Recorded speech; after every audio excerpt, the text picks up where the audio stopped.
go, make my body go, make our bodies higher and higher and higher. Bom dia, tudo bem com vocês? Mais uma terça-feira de aula de história, juntos. Agora vocês não estão vendo meu rosto, só estão ouvindo as minhas orientações, tá bom? Hoje a gente vai estar aqui trabalhando o capítulo 11, finalizando o assunto sobre a viagem pelo Atlântico dos africanos que vinham para a América serem escravizados, né? Eram tratados como escravos.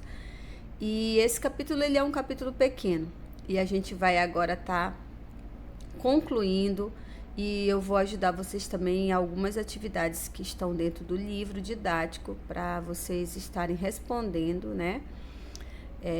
Assessorado com algumas orientações que eu vou lhe dar. Tudo bem? Vamos lá. Vamos para a página 34.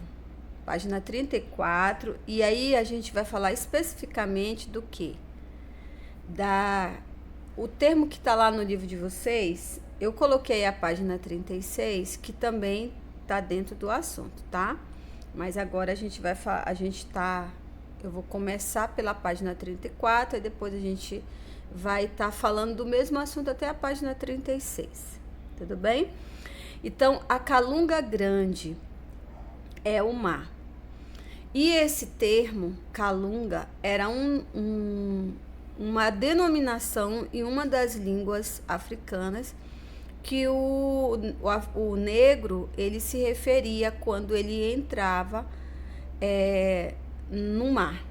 Só que era um mar que estava muito associado à questão da morte, da despedida. Então era comum, por exemplo, quando as pessoas morriam, eles entregavam o corpo da pessoa pelo mar, dos guerreiros, dos reis. Aí eles queimavam o corpo, né? Numa jangada. Então tinha alguns desses rituais. Então a palavra Calunga, ela está relacionada aí à despedida, à morte, à entrega. Mas essa Calunga vai passar a ser o lugar aonde esses africanos iriam enfrentar o medo, o sofrimento, né? Que é justamente falando sobre essa questão aí dessa viagem, dessa travessia da África para o continente americano. Então, olha só. Se vocês olharem o mapa, esse mapa que eu coloquei para vocês é um mapa que nós já estamos trabalhando. Eu já mostrei para vocês na aula passada, pelo menos parecido com esse. Mas nesse mapa, as observações que eu quero que você tenha, que está lá na página, a informação está na página 34, quais eram os locais da África que saiu um grande número de escravos.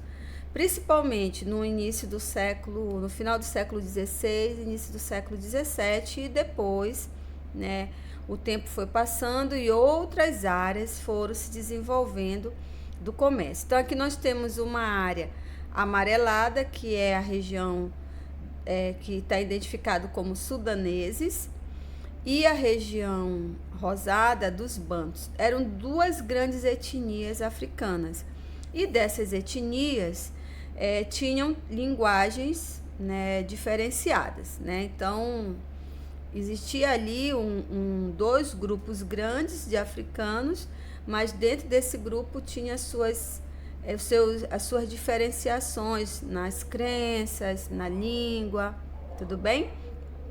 E aqui nós temos duas áreas que saíam, principalmente os grupos de africanos. Uma era da Costa do Ouro, que hoje ficaria em Angola, é mais ou menos nessa região onde fica Luanda, a região do Congo, tá, tudo bem? Nessa parte aí vinha um grande grupo de africanos. E a outra ficava mais a parte acima, já na região amarelada, que era o Golfo de Beni, onde está escrito aí, por exemplo, Costa dos Escravos, mais ou menos nessa região que é a atual Nigéria. Então, esses nomes hoje ficaram no lugar de países. Angola, que fica mais na região dos Bantus, e a Nigéria, que fica mais ou menos na região dos sudaneses. Então eram esses os portos.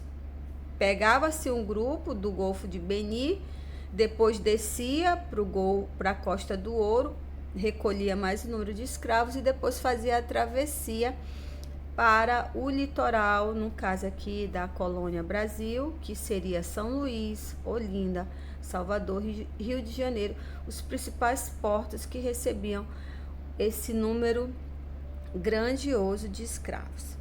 Aí, ainda na página 34, né, a Calunga, que era o nome associado ao Grande Mar, essa travessia, que a gente vai falar agora um pouco mais, era uma travessia muito perigosa, né? Além do tempo que se passava dentro dos mares, dentro dessas águas do Atlântico, e também a forma de como o escravo era tratado, né? A forma de como ele era ali transportado dentro dessas embarcações. Então, era dia, era noite, era movimento de maresia. E eu coloquei para vocês mais ou menos um estilo de embarcação e um movimento de ventos e ondas que esse escravo passava durante meses, né? Não era dias, assim, uma semana, 2 semanas, era durante meses. Então, era uma viagem muito sofrida durante essa travessia dos portos da África até os portos da colônia Brasil. Tudo bem? Vamos lá, continuando. Eu coloquei uma imagem para estar aqui conversando com vocês na página 35 e também, né, na página 35. Essa imagem, ela é uma maquete, ela é uma representação de como seria a embarcação, uma desses tipos de embarcação pelo lado de dentro. Se vocês observarem, foi muito bem feito, muito bem elaborado pelo artesão. Então, eram os compartimentos dentro das embarcações. Então, tinha o couvés, que era a parte de cima, alguns grupos de escravos que ficavam ali, de repente, pegando um pouco de sol, e aí eles iam trocando esse grupo. Na parte do porão, tinham 2 compartimentos, aonde mais abaixo ficavam as mercadorias que eles traziam da África, como sal, bebidas, marfim, né, metais preciosos, e na parte do meio ficaria o grupo de escravos. Esse modelo de embarcação, né? Tinham outros um pouco diferentes, mas mais ou menos desse jeito.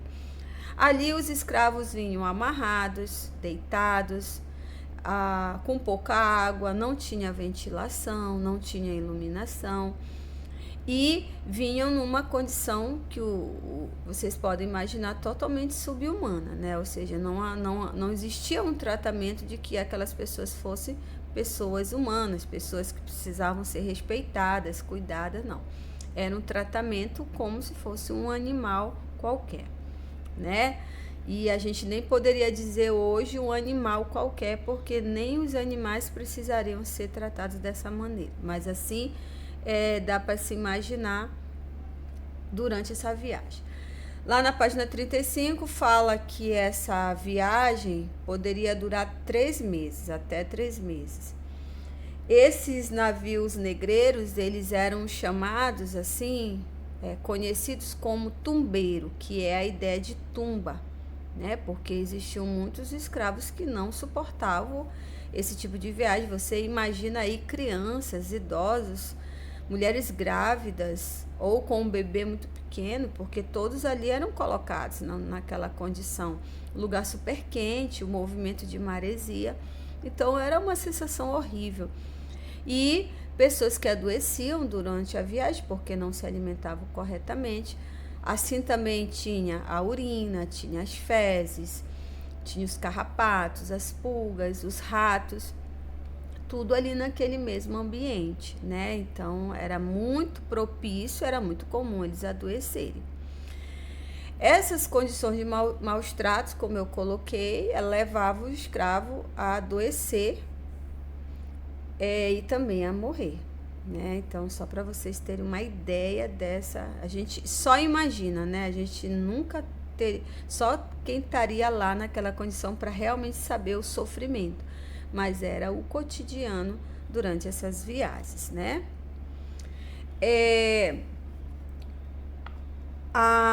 Lá na página 30, eu vou voltar, lá na página 35 também fala que os corpos dos escravos ficavam em carne viva por causa das correntes, né?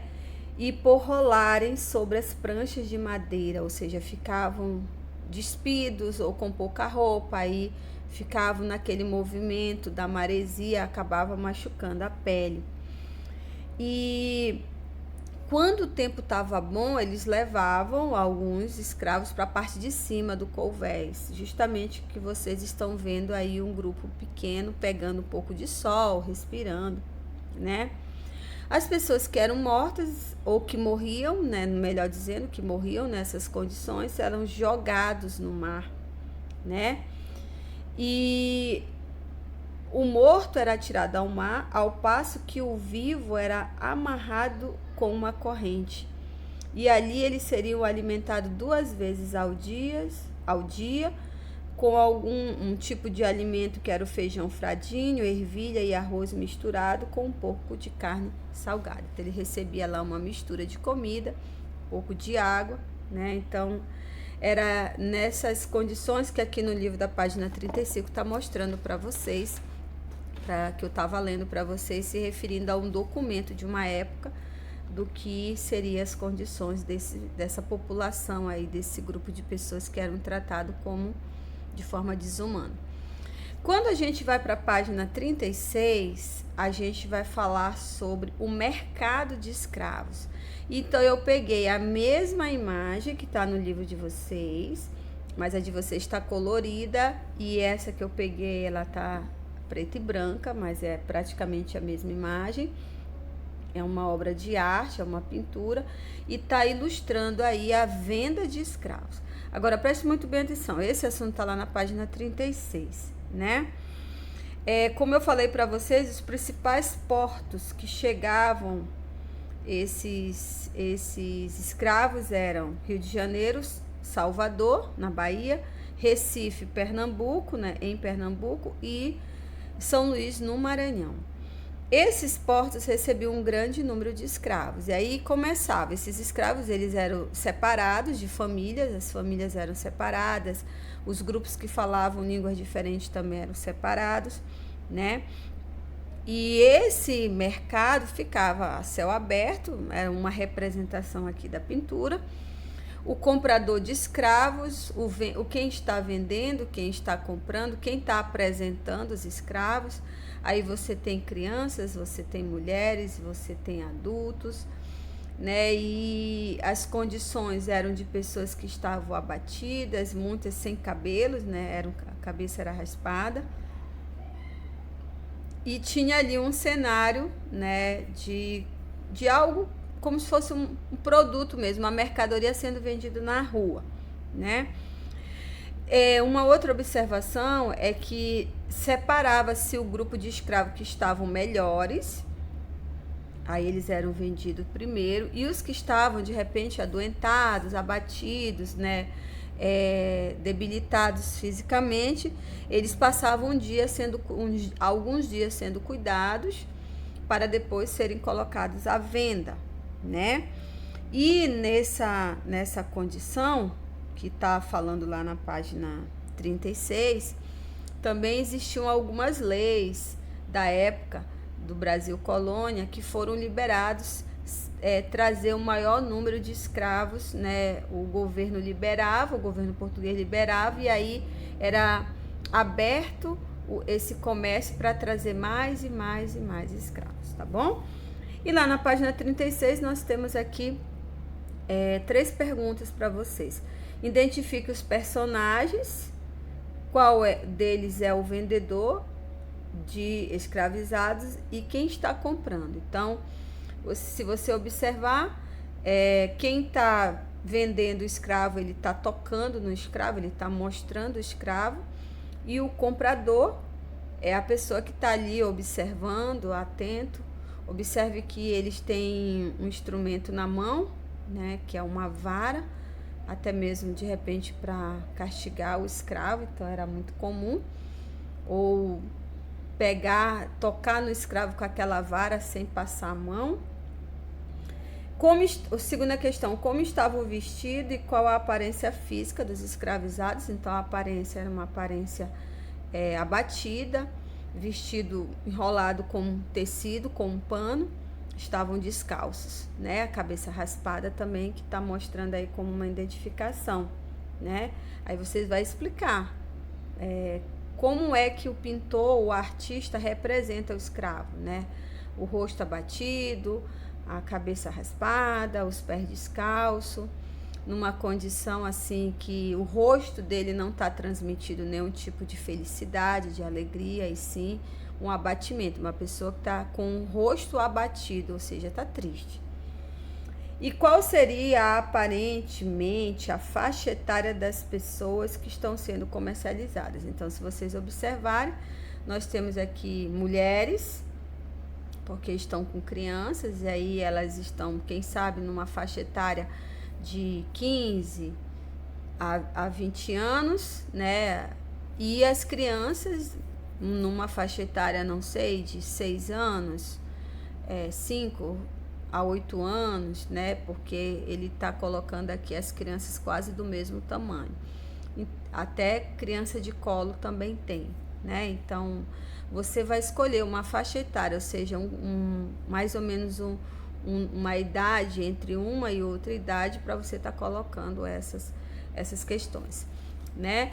E lá na página 38 tem algumas perguntinhas que são de marcar verdadeiro ou falso, marque a resposta correta, que é justamente um resumo desse material, desse capítulo 11 que a gente está trabalhando, tá bom, meus amores? Esse capítulo, ele é um capítulo muito importante, ele vai cair na prova de vocês. Eu gostaria que vocês estivessem fazendo todas as atividades, mandando para mim, porque é uma parte, né, muito importante para vocês estarem completando os exercícios, os conteúdos, as atividades que estão disponíveis aqui no livro didático de vocês. Então, a nossa aula está se referindo, fechando aí o capítulo 11.